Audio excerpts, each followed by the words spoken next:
Medyo napahaba na yata ako. Pasensya na kayo ha. At ito lang munang ma-offer ko. Mga gawaing bahay.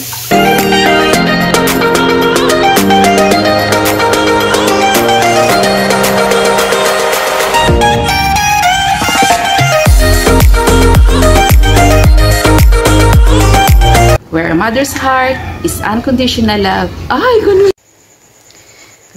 Good morning guys. So, maaga ako nagising kanina kasi maagang umalis ang asawa ko. Pumunta siya sa kanyang training center para mag-training. Kasi may isang certificate siya na na-expire na. So, kailangan i-refresh. So, maaga siyang umalis. Di na ako sumama kasi whole day siya doon.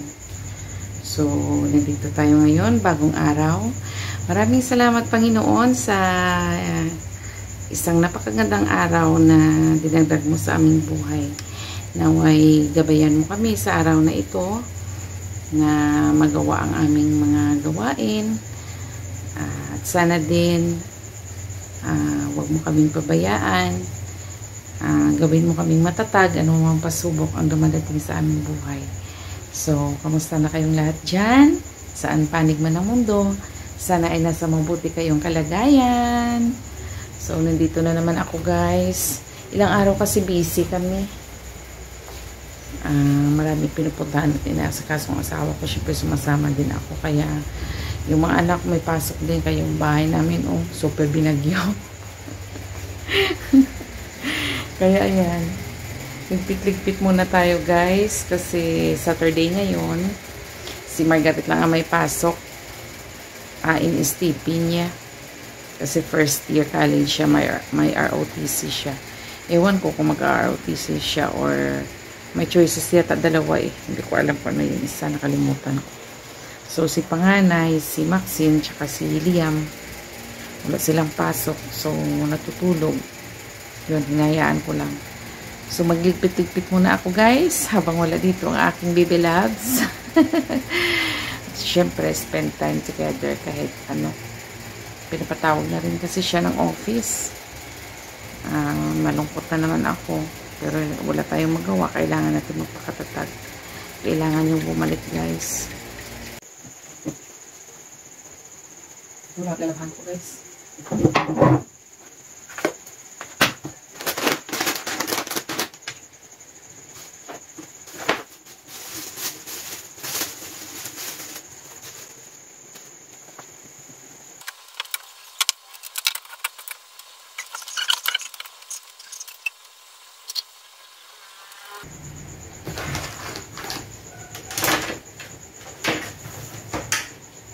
Dami talagang kalat guys. Hindi na madali ko lang ang pagpunas dito kasi mga alikabok lang naman. Hindi naman kami kumakain dito guys. Hindi na gawa na akong study table ng mga anak ko. Wala pa akong pambili ng mesa. May hardwood din kami doon guys sa likod. Gusto ko sana ipagawa ng study table. Kasi yun na nga, wala pa akong budget. Para para dito na kami makakain sa mesa namin. Wala kaming dining table kaya ginagawa nilang study table.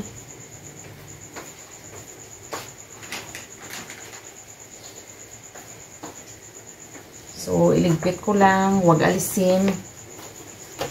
Kasi mamaya, pag naghanap sila, hindi na makita. Naku, bad mood na naman yan. Kaya ako, hindi ko talaga yan, Pero pakialaman ko din, pero hindi ko nililipat. Pag naglilinis ako, kung saan ko kinuha, dyan ko binabalik.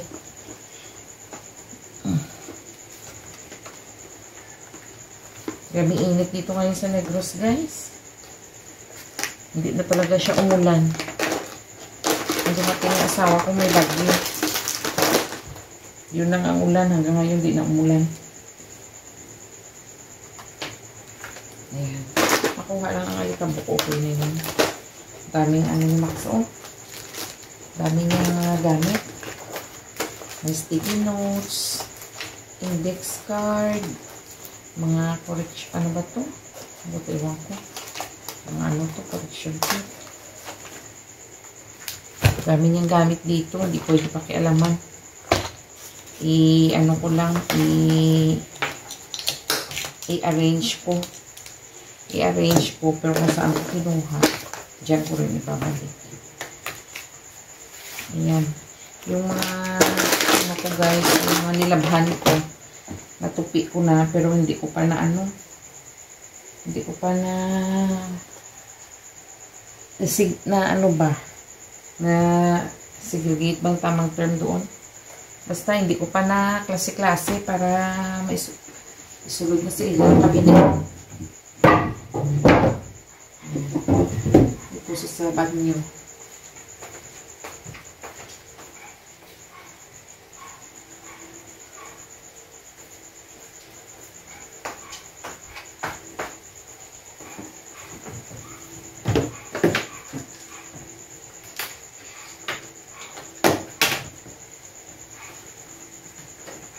Kahapon kasi may online class si Bunso. Kaya medyo may kalat din siya dito.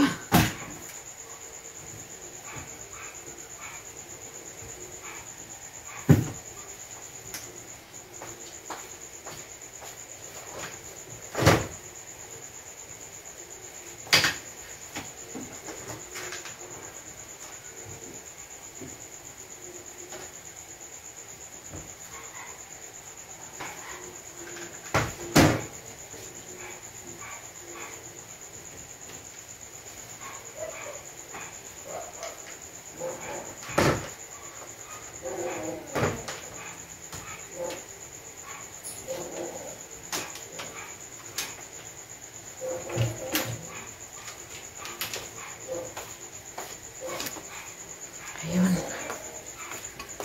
Punas-punas na. Punas-punas. Ayun na naman to guys, mga alikabok. Mahilig talaga ako guys maglagay ng halaman sa loob ng bahay. Sabi nga ng asawa ko, madaming lamok tapos naglalagay ka pa ng mga halaman dito sa loob. Ayun, pinatay ko na yung ilaw. Dito na ako sa sala. Nagliligpit ng aking mga labahin.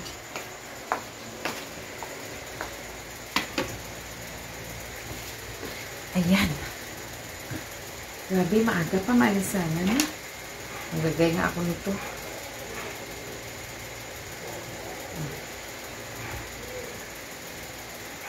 Iligpit ko lang to guys. Mamaya maglalaba ako.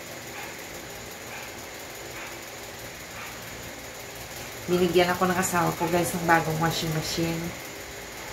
Kasi yung washing machine namin sirang-sira na talaga. Minsan ako kuryente ako. Bigla na lang, ay! Bigla ako nang napapasigaw, nakukuryente ako. Eh, delikado na. Nakalimutin pa naman ako. Kailangan bago ka bago mo i-on ang washing machine, i-ano mo muna. Bago mo tanggalin yung mga mga nilabhan mo, itanggalin mo muna sa saksakan kasi kung hindi mo kuryente ka. Mabuti kung hindi ko makalimutan. Paano pag nakalimutan ko? Mahirap na. Kaya binigyan niya ako ng washing machine. Maraming salamat.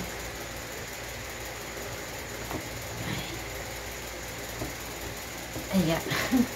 Natulog. Mga underwear ko guys namin. Dami.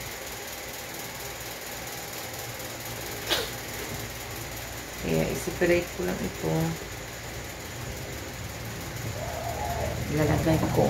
Kain kong lalagyan ko. Ayan. Pagkatapos ko magligpit, magluluto ako ng breakfast. Naku, against the light ng aking camera. Dito lang. Ayan.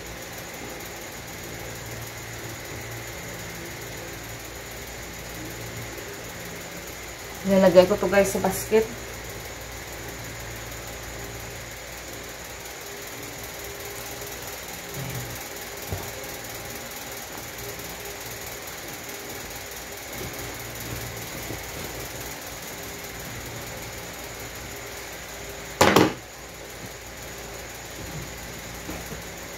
Masaya din guys ang malaking pamilya. Pero yun na nga. Siyempre marami ka lang gagawin pag marami ka anak. Iya. Ito pala guys, flex ko sa inyo. Yung blood pressure aparatos. Binilhan ako ni panganay. Pinapadala kasi yan ang allowance ni papa niya. Yung budget na papuntang Manila. Pinapadala niyo ni papa niya guys sa account niya. Kaya binilhan niya ako nito kasi yung BP aparatos namin manual. So dahil manual ang aming BP aparatos, pag wala siya dito, masamang pakiramdam ko. Hindi ko pwedeng gamitin. At saka minsan dinadala din niya. Ginagamit niya. Kaya bumili siya nito o pindot-pindot lang. Salamat sa pagmamahal ng aking mga anak. Ano ka? Nagbata ka na aga pa? Nagbata ka na aga pa. Walk up like that. Si panganay walk up like that. Wala uga live ga-vlog lang. Dahil lang kayo doon nag-chat si papa mo, nakaabot na siguro. Hindi dahil whole day to sa hindi ko pwede kaupod. So ayan na guys, nakapagligpit na ako. Yung mga tinupi ko na klase-klase ko na. Sila na lang yung bahala magpasok sa kanilang kabinet. Naka-upside down ang bike ni Liam kasi para may inaayos sila, ewan ko. Yung basura hindi pa natapon. Umagang kay ganda, may grasya. Thank you Lord. Shout out sis Roti Sagula Hair sa kanyang masarap na ano pong tawag dito, pansit. So kain muna ako guys, gutom na ako. A few inches later. Kain ako. Ayan guys, dami kong labahin. So maglalaba ako mamaya. Much later.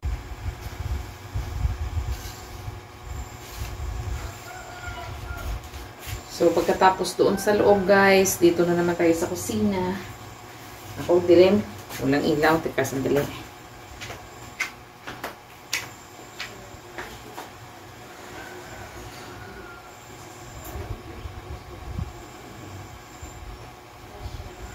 So, family na, dali usa ko. So, init. Ayan na, medyo lumiwanag na. Hugas ko guys.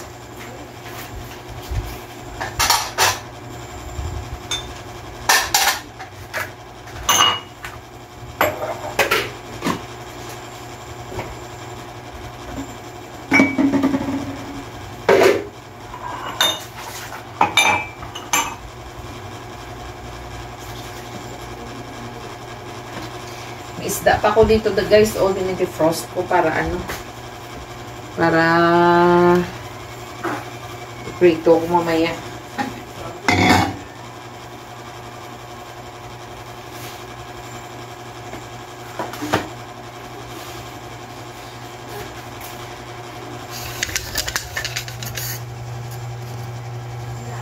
Kita niyo ba ako? Ayun. Ay, grabe.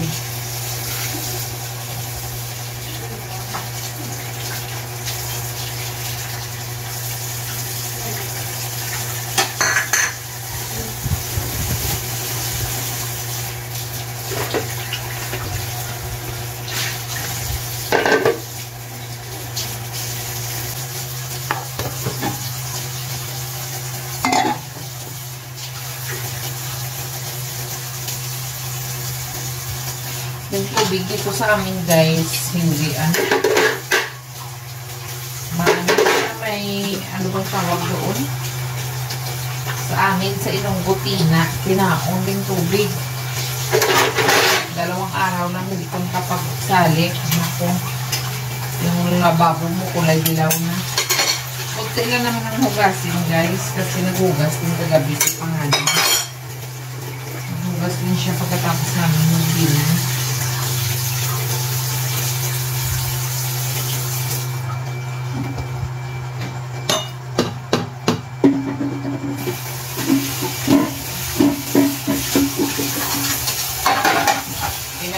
Pinagdaanan to namin ng pansit. Binigay ni Sisero.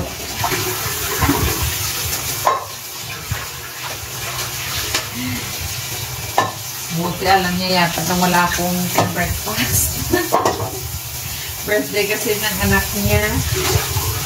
Happy birthday!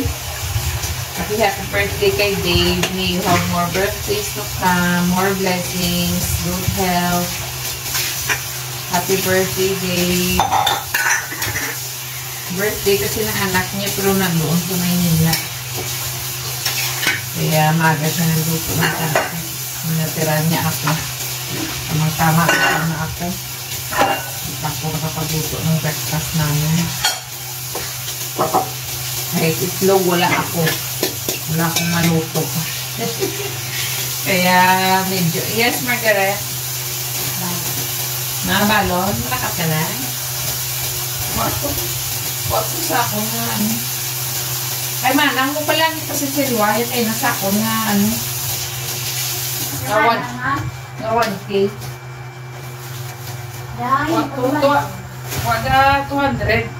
Malunch ka? 200. Malunch ka 20? Dito, para may euro extra. Ayaw mo. Ha?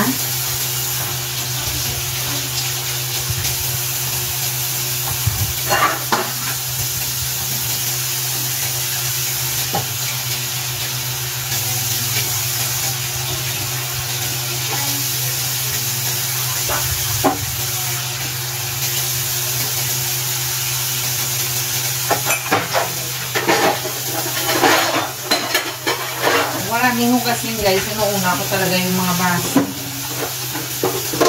Pero since na kunti lang naman yung hugasin ko, sabayan ko na.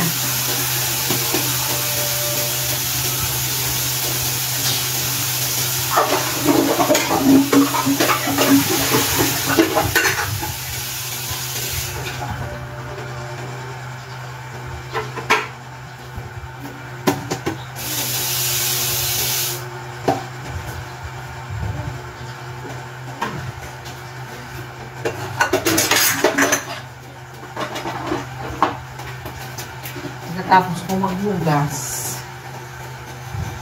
malingki na ako para sa lunch namin. Hindi naman magla-lunch dito ang asawa ko kasi holiday siya kung saan sa training niya.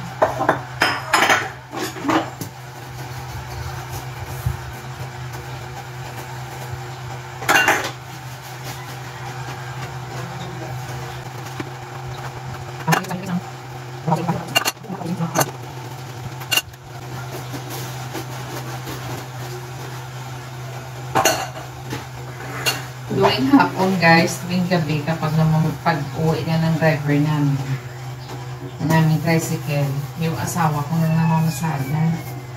Sumasama ako para maaliw-aliw din ako. Masaya kasi sa daan. Dalawa kami namamasada. Dalawang oras, 6 to 8. Minsan umabot din kami ng 8:30 pag maraming pasahero. Kasi sayang din yun guys, no?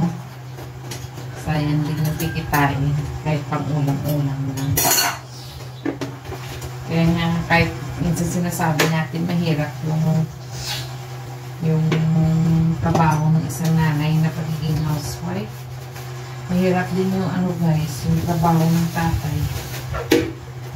Kasi pag housewife ka, pwede ka naman kahit mamaya ka na magbukas ng pinggan. Pag pagod ka, kahit mamaya ka na magtupi o bukas na, pwede. Pero yung mga asawa natin, pag hindi ka kayo, wala tayong kainin. Kailangan nilang kumayod kahit pagod. Kahit may nararamdaman sa katawan, basta kaya lang.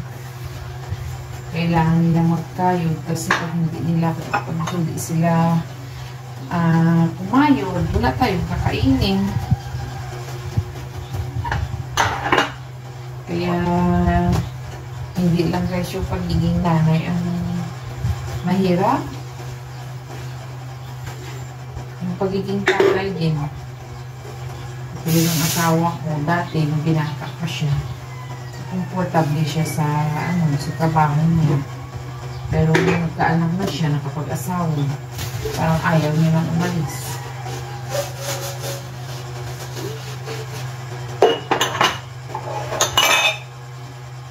Ayan, parang pagpaalis na siya, parang ang bigat ng paa niya humakbang sa pintuan, palabas ng pintuan.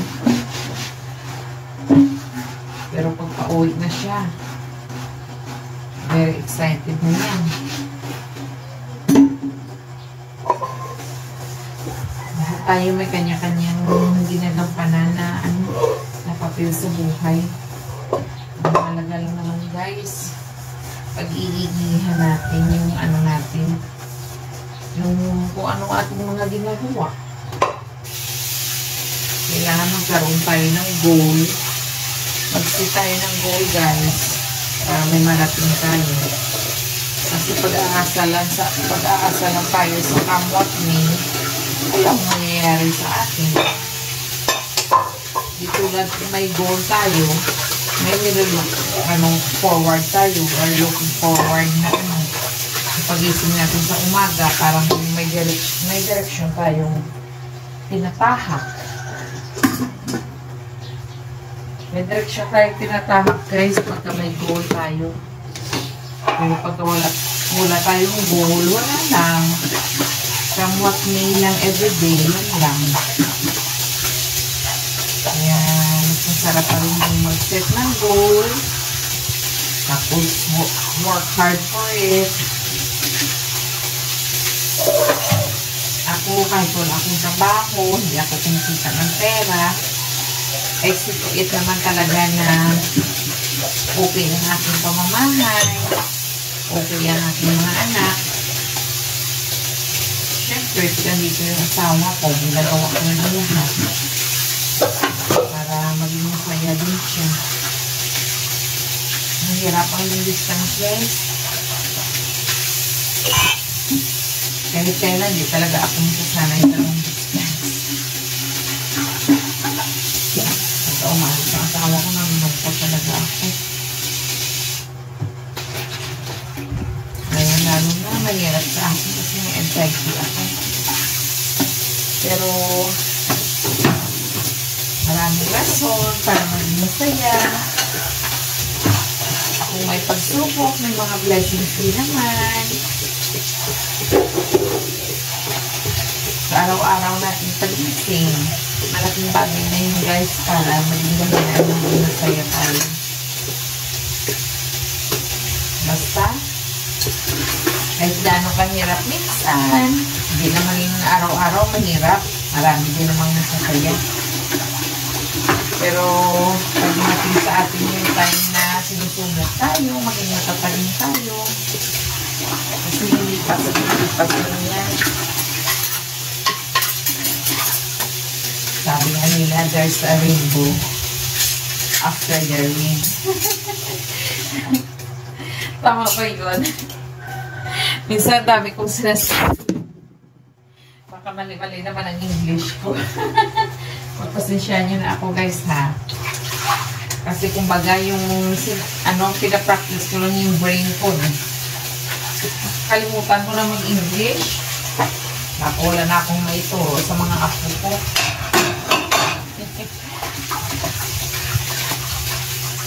So, tapusin ko muna ito. Pupugas. Para makapamalingke na. Makapagluto na ng lunch. Anyway, maaga pa naman. Minsan guys, hindi ko napapansin sa mga vlogs ko. Ang dami ko na palang sinasabing so.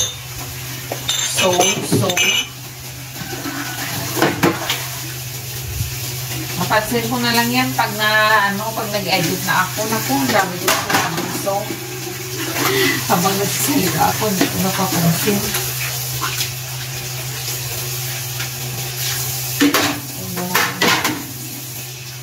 Tapos na.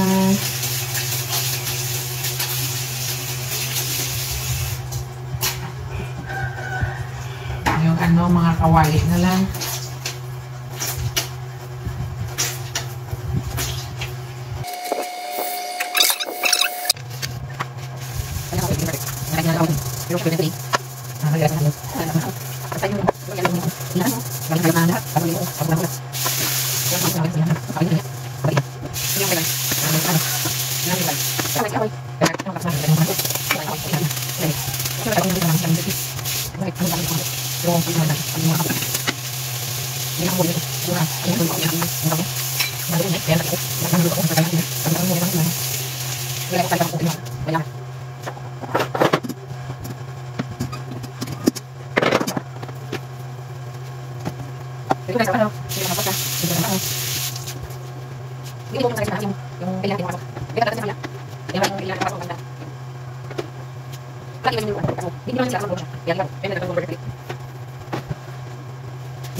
Ito ang nilalagay ko dito sa lababo ko para puti.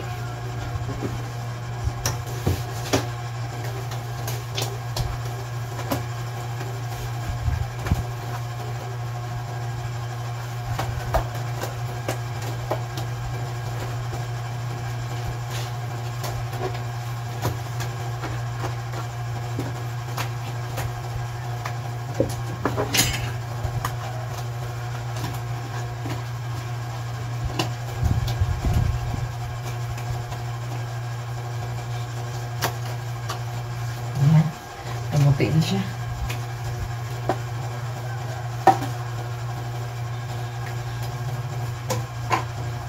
Mamaya ko na yung iluto ang isda. Mamalingki ako para kaluto ko ng gulay. Siguro hindi ko na kayo isasama sa aking pamamalingki. Pagluluto ng aming lunch. Dito ko naman siguro ang ating vlog. Medyo mahaba na. Tingnan ko lang kung nakapag-vlog pa ako mamaya pagdating ng asawa ko.